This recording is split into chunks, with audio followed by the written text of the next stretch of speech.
नाशिक शहराच्या सिडको भागातील प्रभाग क्रमांक 29 विनयनगर येथे दिनांक 11 ऑगस्ट रोजी रस्त्यावरून वाळूचा ट्रक जात असताना अचानक रस्त्याला भगदाड पडून ट्रकची ट्रॉली खाली आणि चाक वर झाल्याने घटनास्थळी एकच खळबळ उडाली होती।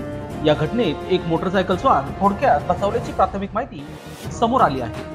या ठिकाणी ट्रक फसल्यानंतर असे निदर्शनास आले की यापूर्वी या ठिकाणी भला मोठा खड्डा पडलेला असून महानगरपालिकेकडून रस्त्याचे काम करत असताना प्रॉपर खड्डा बुजवला गेला नसल्याने फक्त मलमपट्टी करून डांबरी रस्ता केला गेला। म्हणून या निमित्ताने नाशिक महानगरपालिकेच्या सार्वजनिक बांधकाम विभागाचा भोंगळ कारभार या निमित्ताने चव्हाट्यावर आला आहे। या घटनेत सुदैवाने कुठलीही जीवितहानी झाली नाही, मात्र वाहनधारकांचा जीव टांगणीला लागला होता।